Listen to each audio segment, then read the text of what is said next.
안녕하십니까. 속이 비어 곧은 대나무 빈대의 중국사 송나라편 제23회를 시작하겠습니다.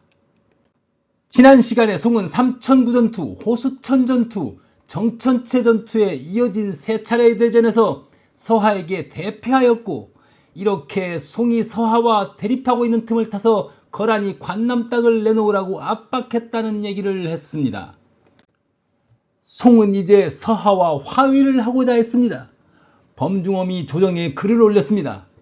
병마가 강한 것은 서융의 장점이고 금백이 풍부한 것은 중국이 가지고 있는 것입니다. 예의로 감화할 수 없고 병력으로도 취할 수 없다면 우리가 가진 것으로 상대의 장점을 이겨야 합니다. 즉 돈을 주고라도 화의를 해야 한다는 뜻이었습니다. 서하 또한 비록 세 번의 전투 모두 승리했지만 국력이 크게 소모되었고 물가가 올랐고 농사는 황폐해졌고 국경 무역이 중지되어서 곤궁한 상태였기 때문에 화의할 필요가 있기도 했습니다. 이때 송과 협상 중이었던 거란이 서하와 송의 중간에 개입했습니다. 땅을 주지 못하겠다면 세 패라도 늘려달라고 송에게 요구하면서 그러면 서하에게 송과 화의하도록 압력을 넣겠다는 것입니다. 송은 막 정천채 전투에서 서하에게 패배한 터라 요나라와도 대립할 수 없어서 은 10만 냥과 비단 10만 피를 증액해 주기로 합의했습니다. 이는 거란이 요구하는 관남 땅 10개 현의 세수에 해당하는 액수였던 것입니다. 이제 세패는 전연의 맹에 의한 세패와 합하여 총액이 은 20만 냥, 비단 30만 냥이 되었습니다. 1042년 9월에 송과 거란이 체결한 이 합의를 송의 연호를 따서 경력증패라고도 하고 요의 연호를 따서 중희증패라고도 합니다. 이때 거란과의 협상을 주도한 사람은 부필리였습니다. 그는 땅을 할양하지 않고 화의를 달성한 공으로 추밀부사로 승진하였습니다. 그러나 그는 비록 땅을 내주지는 않았지만 세패를 올려줄 수밖에 없었던 것을 치욕으로 여겼습니다. 그래서 몇 개월 후에 인종에게 이렇게 간언하였습니다. 거란은 이미 중원과 화친을 맺었지만 세상 사람들은 이로써 평안해졌다고 말합니다. 그러나 만에 하나 그들이 조약을 깨뜨린다면 신하로서 비록 죽는다 해도 죄를 면하기 어렵습니다. 바라건대 폐하께서는 거란이 우리를 업신여기고 모욕한 것을 잊지 마시고 옛날 사람들처럼 와신상담의 뜻을 품으셔서 정치를 새롭게 하시옵소서. 경력증패에 합의한 후 거란이 송과 서하의 화의를 중재하고 서하의 압력을 가해서 이듬해 1043년에 서하도 화의에 나서게 되었습니다.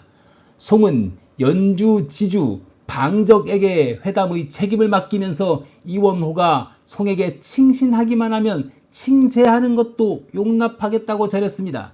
즉 이원호가 신하로 복속하면 스스로 황제라고 부르는 것은 허용하겠다는 것이었습니다. 그러나 이원호는 칭신을 거부하고 송에 보내는 국서에 자신을 남이라고 하고 신이라고 하지 않고 송의 황제를 부, 즉 아버지라고 함으로써 군신 관계를 인정하지 않았습니다. 이런 식으로 호칭과 관계의 문제로 서로 대립하여 화의에 이르지 못하고 시일을 끌었습니다. 서하와의 화의 협상이 진행되자 인종은 한기와 범중엄을 개봉으로 불러와 추밀부사로 임명하였습니다. 또한 구양수, 여정, 왕소, 채양을 함께 간관으로 임명했습니다. 이들은 사간이라고 불리었습니다. 인종은 서하와의 전쟁에서 참패하고 나라는 피폐해지고 백성은 고달파지는 것을 보고 대책이 필요함을 느꼈습니다. 송은 삼용이적, 즉 용관, 용병, 용비, 적빈, 적약의 현상이 이미 심화된 상태였습니다. 이 용자는 쓸데없이 많다는 뜻입니다. 삼용에 대해서는 한 차례 얘기한 적이 있었습니다. 적빈, 적약은 점점 가난해지고 점점 약해진다는 뜻입니다. 이것이 서하와의 세 차례 전쟁에서 모두 참패를 당한 근본 원인일 수도 있습니다. 인종은 이에 대한 반성으로 범중엄을 통해 나라를 전반적으로 개혁하고자 했습니다. 그런데 이때도 추밀 정사는 하송이었습니다. 그래서 사간, 즉 앞서 말한 4명의 간관이 범중엄과 한기 위에 하송이 있는 것을 비판하고 하송을 지방관으로 보내도록 했습니다. 이어서 간관들은 참지정사 왕거적을 공격해서 그도 지방으로 보내버립니다. 그래서 범중엄을 참지정사로 임명하게 하여 개혁의 대업을 추진할 수 있게 하였습니다. 참지정사는 부재상이죠. 이때 재상은 장득상과 안수였는데 이들은 범중엄의 개혁을 지지하였습니다. 범중엄은 인종의 명에 따라 부필과 함께 개혁 방안을 연구하였습니다. 그리고 그해 1043년 9월에 10가지 개혁책을 작성해서 인종에게 올렸습니다. 한기, 구양수 등도 이 개혁안을 적극적으로 지지하며 상소를 올렸습니다. 이에 인종은 이를 전국에 공포하고 점진적으로 시행하도록 지시하였습니다. 경력 3년에 있은 이 개혁 정책을 경력신정이라고 합니다. 그 10가지 개혁책은 이런 것들이었습니다. 명출척, 억요행, 균공전, 후농상, 수무비 등등의 제도들이었습니다. 관료와 귀족들의 특혜를 제한하고 백성들의 부담을 경감하는 제도들입니다. 그리고 군사력을 강화하려는 제도도 포함되어 있었습니다. 이 경력신정이 시행되면서 은, 등 관료 임용의 특혜가 줄고 관료 심사가 엄격해졌습니다. 그러자 기대했던 특혜를 받지 못한 귀족 인사들이 불만을 품고 비판을 시작하였습니다. 이 개혁이 귀족 관료들의 기득권을 침해하는 요소가 많았으므로 이들 관료들이 개혁을 강하게 저지한 것입니다. 현실적으로 실행하기 힘든 정책도 있었습니다. 6번째의 수무비, 즉 군제개혁은 당나라 초기의 부병제로 돌아가자는 것이었습니다. 송나라는 모병제를 운영하고 있었는데 인종 때 병력이 120만이라고도 하고 140만이라고도 하였습니다. 송인종 당시 인구 1억 명 정도의 병력이 120만 명이면 어마어마한 대군이었습니다. 현재 14억 중국 인구의 인민해방군 병력수가 200만 명인 것과 비교하면 그 규모를 실감할 수 있을 것 같습니다. 그래서 연간 재정 수입의 70 내지 80%가 군비로 쓰여졌습니다. 이렇게 대군을 유지하면서 막대한 비용을 지출하는데도 서하에게 3차례나 연이어 대패했으니 군제를 개혁하자는 주장은 어쩌면 당연한 것이었습니다. 그래서 군사력이 강성했던 당나라 때의 부병제로 돌아가자는 방책을 내놓은 것입니다. 모병제가 전업군인을 운영하는 것에 반해 부병제는 평시에는 농사를 짓던 백성들을 필요할 때 군사로 동원하는 것이었습니다. 모병제는 병농 분리이고 부병제는 병농 일치이죠. 그리고 부병제에서는 백성들이 동원되면 말이며 무기며 갑옷 같은 것들을 백성들 스스로 가지고 와야 했었습니다. 대신에 세금을 면제시켜주는 것이죠. 그러니 국가가 군대를 유지하는 비용이 부병제에서는 크게 절약할 수 있었겠죠. 게다가 같은 고장의 사람들이 그 지역을 방어하는 군대에 편제되니 전투력도 높은 장점이 있었습니다. 그래서 범중엄 등 개혁파들은 부병제로 돌아가야 한다고 주장한 것입니다. 그러나 이 수무비, 즉 부병제 도입은 보수파들의 거센 공격으로 시작도 못해보고 폐기되었습니다. 부병제가 그렇게 장점이 많은데 왜 바로 폐기되고 말았을까요? 그것은 모병제가 해결하고 있던 여러가지 문제들이 다시 되살아날 염려를 수무비 정책이 해소하지 못했기 때문입니다. 첫째, 모병제는 백성들의 부역을 줄이고 농사에 전념할 수 있게 하였는데 부병제는 백성들의 부담을 가중시킬 우려가 있었고, 둘째, 송의 모병제는 불황하나 유민들을 군대로 편입해서 사회 안정을 유지시키는 역할을 하고 있었습니다. 그런데 부병제는 다시 유민들을 양산할 우려가 있었던 것입니다. 또 셋째로 부병제에서는 농민들이 무기를 보유하고 있어서 농민들에게 불만이 형성되면 농민 반란으로 커질 우려가 있었던 것입니다. 여하튼 이런저런 이유들로 범중엄의 개혁은 성과를 내지 못하였습니다. 보수파들은 더욱 거세게 신정을 공격하면서 범중엄을 중심으로 한기, 부필 및 사간이 붕당을 형성한다는 중상모략을 하기도 했습니다. 이때 요와 서하가 송과의 국경지대에 둔병을 하는 것이 포착되었습니다. 송은 요와 서하가 연합하여 송을 공격하려는 것이라고 의심하고 우려했습니다. 그래서 범중엄과 부필은 차라리 자신들을 변경으로 보내줄 것을 자진해서 요청했습니다. 범중엄은 섬서 하동 선무사로 부임하고 부필은 하북 선무사로 부임하였습니다.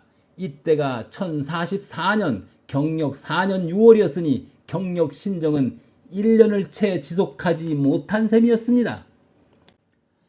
범중엄이 와서 국경을 정비하자 그때까지 화의를 질질 끌던 이원호가 그해 10월에 송에 사신을 보내서 표를 올려 칭신하겠다고 하며 화의를 맺었습니다. 이를 경력화의라고 합니다. 이 경력화의에서 서하는 송에 신종하고 송은 서하에 비단 13만 필, 은 5만 양, 차 2만 근, 즉 총 20만 필량의 세패를 제공하는 것으로 합의하였습니다. 당시 전쟁 비용을 고려하면 이런 세패 부담은 큰 것이 아니었습니다. 실제로 송나라가 서하와의 전쟁에서 섬서 지역에 투입한 군비는 3,360만 냥에 달했었으니까요. 그러나 경력화의에 대해 송의 조정과 백성들이 갖는 생각과 느낌은 전현음행과는 사뭇 달랐습니다.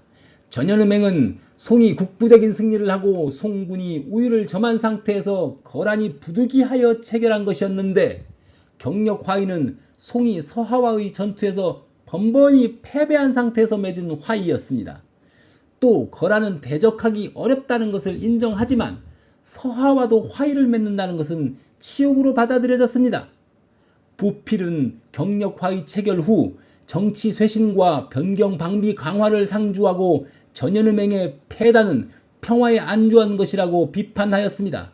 그러면서 거란과 서하는 중국의 좋은 것을 다 배우는데 중국은 그들의 좋은 것을 배우지 않으니 그들과 대적이 될 수 없음을 경고했습니다. 그러나 개혁에 대한 반대는 더욱 극심해졌고 1045년 즉 경력 5년에 범중엄은 참지정사직에서 해임되고 말았습니다. 한기, 부필, 구양수 등도 모두 조정에서 배척되었습니다. 그리고 개혁안 10개 중 6개만 부분적으로 시행되다가 결국 균공전 즉 공평한 토지 분배 조항만 유지되고 나머지는 모두 폐지되었습니다. 균공전이 유지된 것은 당시의 귀족과 관료들의 토지 겸병이 과도했기 때문에 이를 제한할 필요성을 보수파도 인정할 수밖에 없었던 것이죠. 그런데 균공전에도 불구하고 관료들의 토지 겸병은 늘어만 갔습니다. 범중엄이 관료들의 청렴을 유지하고 현자를 기르려면 녹봉을 후히 줘야 한다고 하여 녹봉을 크게 늘렸는데 관료들이 늘어난 녹봉으로 토지를 사들였던 것입니다. 이런 식으로 개혁은 좌초되었고 오히려 땅을 잃은 농민으로 유민이 증가하는 등 혼란을 야기한 결과가 되고 말았습니다. 조정에서 물러난 범중엄은 1046년에 친구인 파릉군 태수 등자경의 부탁을 받고 악양루기를 지어주었는데 그 글 속에 불멸의 명문을 남겼습니다. 분리물희 분리기비 거묘당지고 즉 우기민 처강호지원 즉 우기군 시진역우 퇴역우 연즉 하시일락이야 기필왈 선천하지 우이후 후천하지 락이락이여 희 미사인 오수역이 외물로 인해 기뻐하지 않고 자신의 처지로 인해 슬퍼하지도 않아서 조정의 높은 자리에 있으면 그 백성들을 걱정하였고 강호의 먼 곳에 머물면 그 임금을 걱정하였으니 이것은 나아가서도 걱정하고 물러나서도 걱정했던 것이다. 그러면 어느 때에 즐거워했는가? 그들은 반드시 말하기를 천하 사람들의 근심에 앞서서 근심하고 천하 사람들이 즐거워한 뒤에야 즐거워할 것이라 라고 하였다. 아, 이런 사람들이 없었더라면 나는 누구를 따르겠는가? 여기에서 이 선천하지 우이우 후천하지 락이락 先天下之忧而忧，后天下之乐而乐。 이 구절은 웬만한 중국 사람은 모르는 사람이 없는 명언입니다. 범중엄은 비록 개혁에는 실패했지만 이후 그는 학문에 매진하고 훌륭한 글을 지어서 후대의 문장의 종사로 추앙을 받게 됩니다. 범중엄이 떠난 뒤 누가 인종을 도와서 조정을 이끌게 될까요? 다음 회에 계속해서 이야기하겠습니다. 오늘 이야기가 재미있었다면 구독, 좋아요를 꼭 눌러서 저를 격려해 주세요.